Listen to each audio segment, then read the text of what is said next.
Alex 24 நேயர்களுக்கு அன்பு வணக்கம்.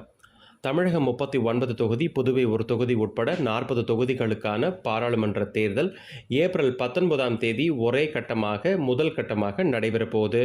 40 தொகுதிகளில் போட்டியிடக்கூடிய கட்சிகள், வேட்பாளர்கள், அவர்களுடைய பலம் பலவீனம் என்னன்னு பார்க்குறோம். இந்த வீடியோவில் தென் சென்னை மக்களவை தொகுதியில் போட்டியிட போகிற வேட்பாளர்கள் யார், அவர்களுடைய பலம் என்ன, பலவீனம் என்னன்னு பார்க்கலாம். தென் சென்னை மக்களவை தொகுதியில் விருகம்பாக்கம், சைதாப்பேட்டை, தியாகராய நகர், மயிலாப்பூர், வேளச்சேரி மற்றும் சோழிங்கநல்லூர்னு 6 சட்டமன்ற தொகுதிகள் இருக்கு. தமிழ்நாட்டில் இருக்கக்கூடிய 39 மக்களவை தொகுதியில் 3வது தொகுதி தான் இந்த தென் சென்னை தொகுதி. இதுவரைக்கும் 17 முறை இந்த தொகுதியில் தேர்தல் நடைபெற்றிருக்கு. திராவிட இயக்கங்களின் முன்னோடியான பேரறிஞர் அண்ணா இந்த தொகுதியில் தான் எம்பி தேர்ந்தெடுக்கப்பட்டாருங்கிறது இந்த தொகுதிக்கான மிகப்பெரிய பெருமை. தென் சென்னையினுடைய முதல் எம்பியாக இருந்தவர் யார் அப்படின்னா காங்கிரஸ் கட்சியினுடைய டி கிருஷ்ணமாச்சாரி தான். இந்த தொகுதியில் அதிகபட்சமாக 9 முறை திமுகவும், 5 முறை காங்கிரஸ் கட்சியும், 3 முறை அதிமுகவும் வெற்றி பெற்றிருக்கிறாங்க. குறிப்பாக 2019 நாடாளுமன்ற தேர்தலை பார்க்கும்போது கடைசியாக நடைபெற்ற அந்த தேர்தலில் 5,64,872 வாக்குகள் பெற்று சிட்டிங் எம்பியாக இருப்பவர் திமுகவினுடைய தமிழச்சி தங்கபாண்டியன்.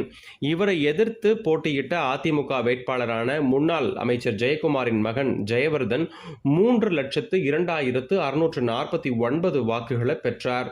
தென் சென்னையை பற்றி சொல்லணும் அப்படின்னா அதிகமான வணிக நிறுவனங்கள், மென்பொருள் நிறுவனங்கள், திரைப்பட தயாரிப்பு நிறுவனங்கள், பிரசித்தி பெற்ற வழிபாட்டு தலங்கள், புகழ்பெற்ற கல்வி நிறுவனங்கள் நிறைந்து தென் சென்னை தொகுதி. ஆசியாவினுடைய 2வது மிகப்பெரிய காய்கனி அங்காடியான கோயம்பேடு சந்தை தென் சென்னையோட முக்கியமான அடையாளமாக பார்க்கப்படுது.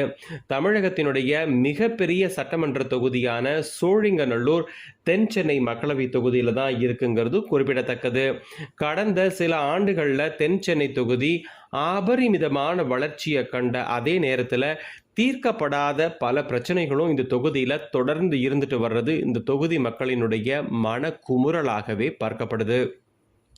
குறிப்பாக ஒவ்வொரு வருடமும் மழை காலங்களில் கிட்டத்தட்ட இந்த தொகுதி மிதக்கும் அப்படின்னு சொன்னால் அதுக்கு மிகை கிடையாது.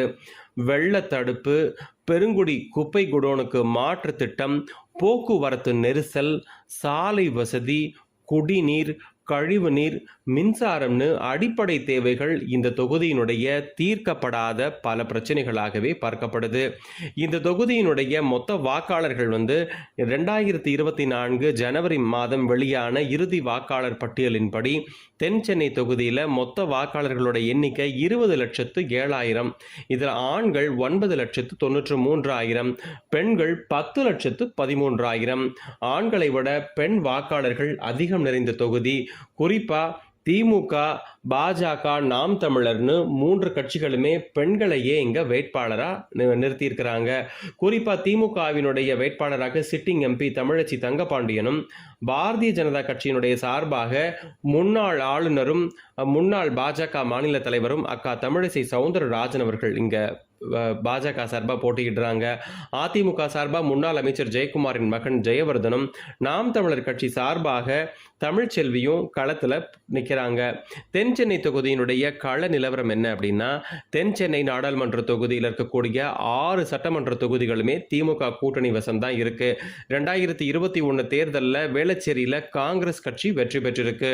மீதம் இருக்கக்கூடிய 5 தொகுதிகளுமே திமுகவினர் தான் வெற்றி பெற்றிருக்கிறாங்க. இதன் மூலம் தென் சென்னை தொகுதி திமுகவினுடைய கோட்டையாகவே பார்க்கப்படுது. அது மட்டும் இல்லாமல் தற்போதைய தேர்தலில் முன்னாள் ஆளுநர் தமிழிசை சவுந்தரராஜன் போட்டியிட்டதுனால ஸ்டார் தொகுதியாகவே மாறியிருக்கு. சிட்டிங் எம்பி தமிழச்சி தங்கபாண்டியன், ஜெயவர்தன் ஆகியோர் போட்டியிடுறதுனால ரொம்பவே கவனிக்கப்படக்கூடிய ஒரு தொகுதியாகவும் மாறி இருக்குன்னு சொல்லலாம். தெலுங்கானா, புதுச்சேரி மாநிலங்களின் ஆளுநராக செயல்பட்ட தமிழிசை சவுந்தரராஜன் தன்னுடைய பதவியை ராஜினாமா செய்துவிட்டு பாஜக சார்பாக தேர்தலில் போட்டியிடுறாங்க. இதற்கு முன்னாடி இவங்க ஏற்கனவே ஆளுநராக தான் இருந்திருக்கிறாங்க. முன்னதாக தமிழக பாஜகவினுடைய தலைவராக செயல்பட்டதை காட்டிலும் தற்போது அவருடைய இமேஜ் கூடியிருக்குன்னு சொல்லலாம். அவரை பாஜக களமிறக்கி இருக்கிறதுக்கு இதுவும் ஒரு முக்கியமான காரணம்னு பார்க்கலாம்.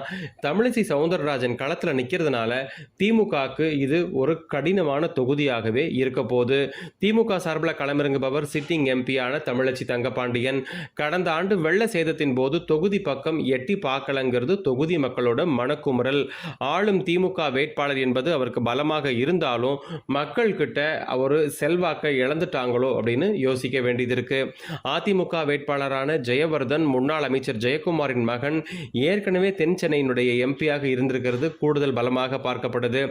ஆளும் திமுகவினுடைய அதிருப்தி வாக்குகளை ஜெயவர்தன் அறுவடை செய்ய போகிறாரா அல்லது பாஜக வேட்பாளர் தமிழிசை சவுந்தரராஜன் அறுவடை செய்ய போகிறாராங்கிறது தான் வெற்றிக்கான அறிகுறியாக பார்க்கப்படுது. நாம் தமிழர் கட்சி சார்பாக போட்டியிடக்கூடிய முனைவர் தமிழ்ச்செல்வி போட்டியிடுறாங்க. தென் சென்னையை பொறுத்த வரைக்கும் பாஜகவா திமுகவா அப்படிங்கிறது தான் முக்கியமான போட்டியாக பார்க்கப்படுது.